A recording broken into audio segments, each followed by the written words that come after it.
Hey everyone, आप सभी का स्वागत है हमारे यूट्यूब चैनल में। तो जैसा कि इसके लास्ट एपिसोड में हमने देखा था कि नैन्सी जो होता है वो यहाँ हिवाना से मिलने के लिए आता है। हिवाना जिसके बॉडी में जियाओ की स्पिरिट होती है, वो अपनी आप बीती की कहानी यहाँ नैन्सी को सुनाने लगती है। और फिर कहानी यहाँ पे फ्लैशबैक की हमें दिखाई जाती है, जहाँ पे नैन्सी सबसे पहले जियाओ से मिलने के लिए आया था। क्योंकि जियाओ एक जेड फेरी होती है, इसीलिए वो जेड पैविलियन की गार्डिंग करने का उसे जिम्मा होता है। एक फॉरबिडन रिचुअल के लिए यहाँ नैन्सी को एक इमॉर्टल जेड की जरूरत होती है। इसीलिए उस इमॉर्टल जेड के लिए यहाँ नैन्सी जो होता है वो उस जेड पैविलियन में चोरी छुप के जा पहुंचता है। यहाँ जियाओ जो होती है उसको शुरू से ही गॉड ऑफ वॉर यानी कि नैन्सी पे क्रश होता है, इसीलिए वो उसकी मदद करने के लिए यहाँ पे राजी हो जाती है, क्योंकि वो जानती थी कि जो गॉड ऑफ वॉर नैन्सी है, इस फॉरबिडन रिचुअल के लिए उस जेड पेंडेंट की उसे इसीलिए जरूरत है ताकि इस हेवनली पैलेस के सारे गॉड्स की वो रक्षा कर सके। जियाओ जो होती है वो उसकी मदद करने के लिए उसे एक पवित्र पेड़ के पास ले जाती है, जहाँ पे उसे जेड पेंडेंट मिल सकता है। लेकिन उस पवित्र पेड़ की रक्षा एक जेड बीस्ट कर रहा होता है। नैन्सी को लगता है कि ये बीस्ट बहुत खतरनाक है और वो जियाओ की प्रोटेक्शन के लिए उसके आगे आ जाता है। और यहीं से ही अगले एपिसोड की शुरुआत होती है, जहाँ पे हम उस जेड बीस्ट को देखते हैं। वो बीस्ट जो होता है यहाँ पे जियाओ से जाके लिपट जाता है और उसके साथ खेलने लगता है। ये देख के नैन्सी भी सरप्राइज रह जाता है कि ये जो बीस्ट इतना खूंखार दिख रहा था, जो मुझ पे हमले कर रहा था, जियाओ से इतना ज्यादा फैमिलियर कैसे हो रहा है। आगे जियाओ भी उसे अपने पालतू कुत्ते की तरह ट्रीट करती है और उसके खाने के लिए उसने स्नैक्स लाए थे कि उसे हवा में उछाल करके देती है। उसने अपने इस पालतू पेट का नाम जियो रखा था। आगे उसके लिए जो उसने राइस केक लाया होता है, वो इस केक को यहाँ नैन्सी को भी ऑफर करती है। नैन्सी जो होता है पहले तो उसे नो थैंक्स कहता है, लेकिन फिर उस डिलीशियस केक को देखते हुए पालतू पेट के लिए बनाए गए उस केक को भी खा लेता है, क्योंकि उसे काफी पसंद आता है। जिसपे जियाओ उसे कहती है कि अगर तुम्हें ये और भी चाहिए तो बस मुझे मैसेज भिजवा देना, जेड पैविलियन से तुम्हारे लिए बहुत सारे ऐसे राइस केक्स बनवा के भिजवा दूंगी। ये नैन्सी उससे कहता है कि ये जानवर तुम्हारी सारी बातें भला क्यों मान रहा है।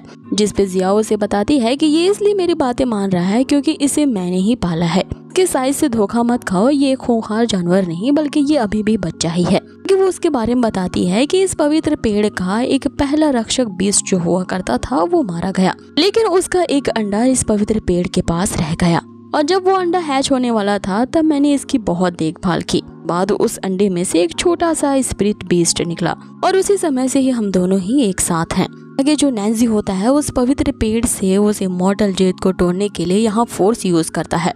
जियाओ जो होती है वो उसे ऐसा करने को मना करती है, क्योंकि अगर इस पवित्र पेड़ से जबरदस्ती उस जेड पेंडेंट को उतारा गया, पूरे जेड पैविलियन में एक अलार्म रिंग हो जाएगी। हेवनली पैलेस के जितने इंटायर गॉड्स हैं सब इसकी रक्षा करने के लिए यहाँ पे आ जाएंगे। जियाओ उसे बताती है कि इस पेड़ के अराउंड एक अजीब सा लॉक पैटर्न लगा है। इस पैटर्न को सिर्फ यहाँ के पैविलियन मास्टर ही अनलॉक कर सकते हैं। और मेरे हिसाब से अभी के यहाँ के जो जेड पैविलियन मास्टर है, मैं हॉट स्प्रिंग में बात ले रहे हैं। तुम्हारे पास बस उनके नहाने तक का ही समय है। उनके आने से पहले तुम जितनी जल्दी हो सके इस जेड इमॉर्टल पेंडेंट को ले सकते हो, लेकिन मैं तुम्हें ये फोर्सफुली यहाँ से ले जाने नहीं दूंगी।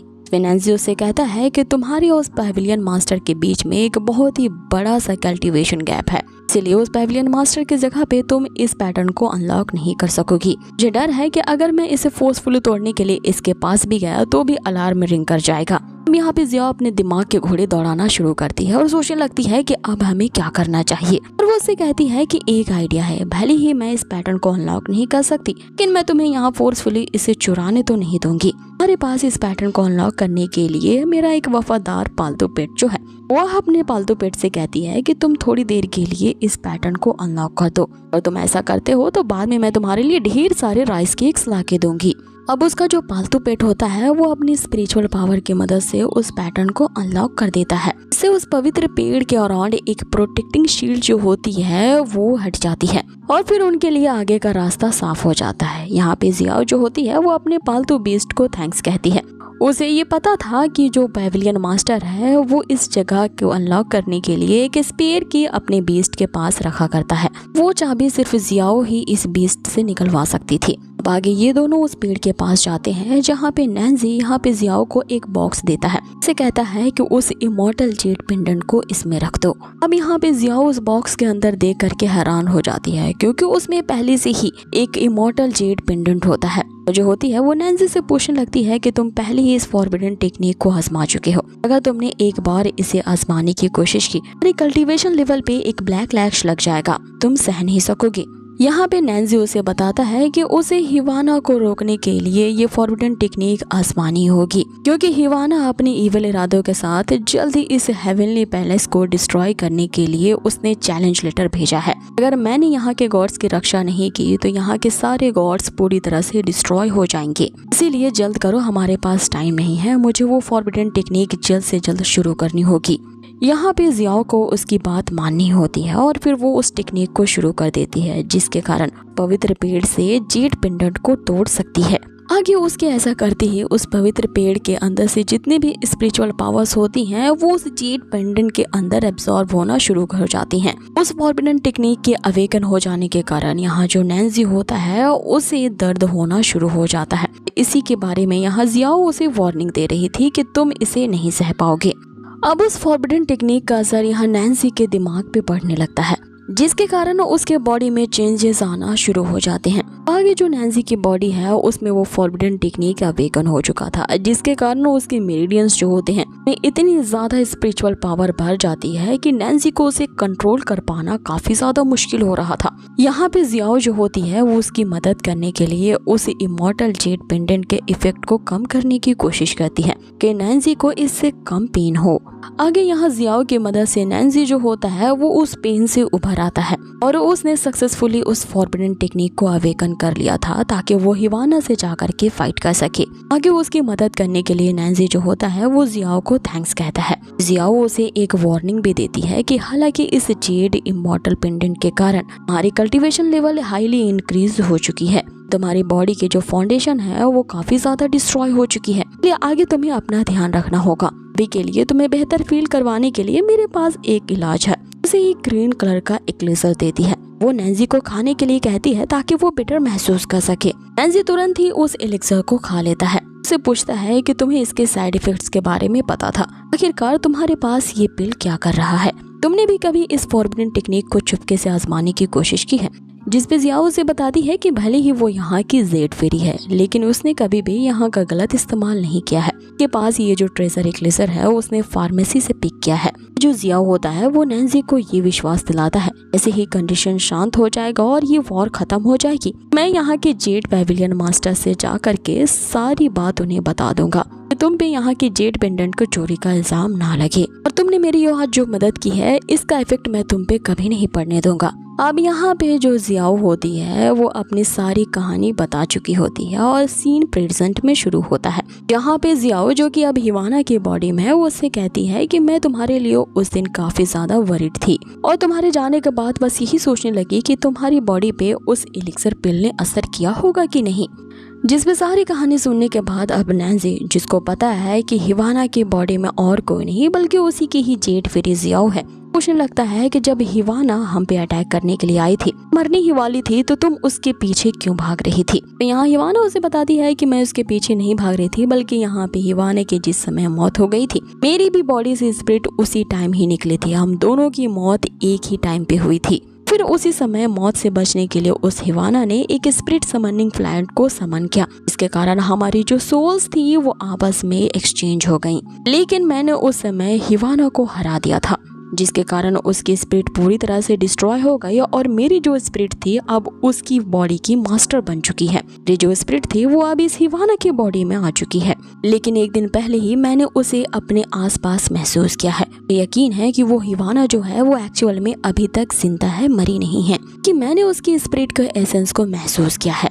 बहुत ही ज्यादा कमजोर हो गई थी तो हिवाना की ही स्पिरिट ने मेरी बॉडी पे टेक ओवर कर लिया। फिर उसी की स्पिरिट ने अपने खूंखार वेपन को मुझे कैसे यूज करना है उसे सिखाया, के कारण मुझे ऐसी ताकत महसूस हुई जिसके कारण मैंने उसके मैजिकल वेपन को भी यूज किया और उसे कैसे कंट्रोल किया जाता है ये उसी ने ही मुझे सिखाया। लेकिन मैं नहीं जानती कि आखिर उसकी स्पिरिट यहाँ पे मेरी मदद क्यों कर रही है। वो हिवाना कहीं मेरे खिलाफ कोई कॉन्स्पिरेसी या साजिश तो नहीं कर रही। मैंने उसकी पावर को फील किया है और अब मैं उसकी पावर की आदी बन चुकी हूँ। मुझे डर है कि कहीं मैं उसी की तरह ही एक विलन ना बन जाऊं, कहीं अपने ही हेवनली पैलेस के गॉड्स पे अटैक करूं। आगे वो बताती है कि सबसे ज्यादा हैरानी की बात ये है कि जो हिवाना है वो बिल्कुल हूबहू मेरी ही जैसी दिखती है, और इस बात ने मुझे सबसे ज्यादा हैरान किया है कि हम दोनों एक ही तरह के स्टोन से बने गए हैं, इसीलिए मुझे लगता है कि हम दोनों की शक्लें बिल्कुल एक जैसी ही हैं। अब ये बात सुन करके नैन्सी काफी ज्यादा हैरान रह जाता है और वो उससे बस यही सवाल पूछता है कि तुम कहाँ पैदा हुई थी। हिवाना उस जगह का नाम पोशान बताती है। पोशान का नाम सुनते ही यहाँ पे जो नैन्सी होता है उसकी सुनहरी यादें उसके दिमाग में घूमने लगती हैं। पोशान वही जगह होता है जहाँ पे नैन्सी का पहला प्यार यानी बचपन का प्यार मौजूद है। इनकी तो एक अलग ही कहानी चल रही होती है जिसे हम आगे कहानी में कभी और जानेंगे। आगे नैन्सी को यूं ख्यालों में गुम होता देख यहाँ पे जो जियाओ होती है वो उससे पूछती है कि तुम क्या सोचने लगी हो।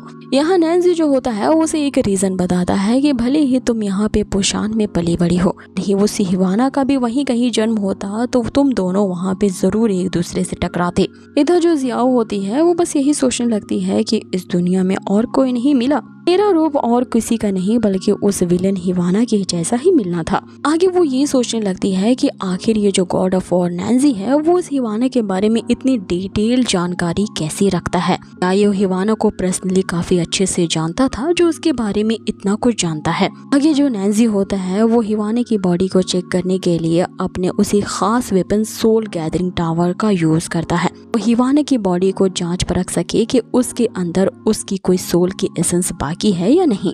चेक करने के बाद उसे मालूम पड़ता है कि उस हिवाना के बॉडी में सिर्फ जियाओ की ही स्पिरिट है और उसकी बॉडी के आसपास उसे ना कोई सेकंड सोल दिखा है ना ही उसे कोई दूसरी स्पिरिट के एसेंस दिखे हैं। लेकिन जैसा कि जियाओ उसे बता रही है कि उसने हिवाना के स्पिरिट को महसूस किया है। आखिर ऐसा कैसे हो सकता है कि एक ही बॉडी में दो तरह की अलग अलग सोल्स मर्ज करके एक ही साथ रहें। आगे जो जियाओ होती है वो नैन्सी से पूछती है कि क्या उसे इस बॉडी के करीब कोई हिडन सोल दिखा कि आगे चल के उसकी बॉडी को डोमिनेट कर सकती हैं। तो ऐसी ही बात है तो जल्द से जल्द हमें इस मामले की रिपोर्ट हेवंस तक पहुंचानी होगी। वो जो हिवाना है वो अब तक मरी नहीं है बल्कि उसकी स्पिरिट जिंदा है इस बॉडी के फॉर्म में, और जितनी जल्दी हो सके मुझे इस हिवाना की ईविल बॉडी से छुटकारा दिलवाओ। इस पे नैन्सी उसे जवाब देता है कि हालांकि ये बॉडी हिवाना की है, अभी मैंने फोर्सफुली अगर तुम्हारी स्पिरिट को इसकी बॉडी से अलग करने की कोशिश भी की, तुम्हारी जो बची कुछ स्पिरिट है वो भी डिस्ट्रॉय हो जाएगी, क्योंकि अभी इस हिवाना की बॉडी ने तुम्हारे स्पिरिट को पॉजेस करके रखा है। इसीलिए इस बॉडी से तुम्हारी स्पिरिट फिलहाल के लिए तो अलग नहीं की जा सकती। लेकिन मैंने अपने सोल गैदरिंग टूल का यूज तुम पे किया है, मुझे उस हिवाना की स्पिरिट के कोई सेंस नहीं नजर आ रहे हैं। फिर जियाओ खुश होते हुए उससे पूछती है कि अगर वो दोबारा मेरे आसपास नजर आई, क्या मैं उसकी स्पिरिट को वापस से इसकी बॉडी में छोड़ करके बाहर निकल सकती हूँ? क्या पहले की तरह मैं दोबारा से अपनी हेवनली पैलेस की एक लॉयल फेरी बन सकती हूँ? क्योंकि मुझे इस हिवाना की तरह बिल्कुल भी विलन नहीं बनना है। जिसपे नैन्सी उसे कहता है कि इतनी जल्दी करने की कोई जरूरत नहीं है। दरअसल अगर तुम्हारी स्पिरिट इस बॉडी से निकल भी पाती है तो तुम्हारे लिए अभी कोई बॉडी अवेलेबल नहीं है जिसमें तुम्हारी स्पिरिट को डाला जा सके, इसीलिए तुम्हारी सोल को इसकी बॉडी से अभी के लिए तो नहीं निकाला जा सकता। अब आगे नैन्सी जो होता है वो जियाओ की इस परेशानी को समझते हुए उसके अराउंड एक प्रोटेक्टिंग शील्ड के लिए उसने अपने फोरहेड से एक रेड जेड रिलीज किया होता है और वो उसे जियाओ की सोल के अंदर ट्रांसफर कर देता है, जिसके बारे में वो बताता है कि मैंने तुम्हारी सोल को सॉलिडिफाई कर दिया है, इसके कारण उस हिवाना की स्पिरिट तुम्हें डैमेज या नुकसान नहीं पहुंचा पाएगी। बस तुम्हें इतनी देर तक वेट करना है जब तक कि मैं उस हिवाना की मिसिंग सोल्स को फाइंड आउट कर लूं। अब ये वही हिवाना के 3 मिसिंग सोल्स होते हैं जिसको तो उसके साथी भी ढूंढ रहे हैं ताकि वो हिवाना की पुरानी शक्तियों को वापस से रीजनरेट कर सकें। आगे यहाँ जो नैन्सी होता है वो जियाओ को ये भरोसा दिलाता है मैं तुम्हारी स्पिरिट को जल्द से जल्द इस बॉडी से अलग कर दूंगा। आगे जो नैन्सी होता है वो जियाओ को विश्वास दिलाता है कि मैं कोई न कोई तरीका ढूंढ ही लूंगा जिससे तुम्हारी सोल को रीशेप किया जा सके एक इमॉर्टल बॉडी के अंदर। ये सुन के जियाओ काफी खुश हो जाती है और उससे कहती है कि क्या सच में तुम मेरे लिए ऐसा करोगे? नैन्सी के ये कहती है कि तुमने मेरी काफी ज्यादा मदद की है उस जेड इमॉर्टल पेंडेंट को प्राप्त करने में, इसीलिए अब मेरी बारी है और ये मेरी ड्यूटी है कि अब मैं तुम्हें प्रोटेक्ट करूं। इतना कहते ही हम देखते हैं कि जो नैन्सी होता है वो उस जेड पेंडेंट को रिलीज करने की वजह से इसकी जो कल्टीवेशन की ब्लैक लैश थी वो शुरू हो चुकी थी, के कारण वो काफी ज्यादा अब हर्ट हो चुका था। नैन्सी उसे कहता है कि मुझे पता था कि ये ब्लैक लैश की कंडीशन उसे जरूर एक न एक दिन परेशान करेगी, फिर भी उसने जियाओ को प्रोटेक्ट करने के लिए ऐसा किया है। अब आगे वो इतना ज्यादा इंजर्ड हो चुका था कि नैन्सी जो होता है वहाँ पे बेहोश होके गिर जाता है। पहले कि हम आगे जान पाते कि क्या होता है, यहाँ पे ये एपिसोड यही फिनिश होता है। तो गाइज आप लोगों को ये आज का एपिसोड कैसा लगा है हमें कमेंट बॉक्स में जरूर बताएं। और हाँ, अगर वीडियो जरा सी भी अच्छी लगी हो तो प्लीज इसे लाइक करना ना भूलें, क्योंकि आपको ये पता है कि अभी जो है आपके लाइक्स की हमें बहुत ही ज्यादा जरूरत है। इसीलिए हमारी मेहनत को अप्रिशिएट करने के लिए एक लाइक तो बनता है गाइज। बहुत ही जल्द मिलेंगे इसके नेक्स्ट अमेजिंग एपिसोड पे। Till then take care, stay healthy, good bye.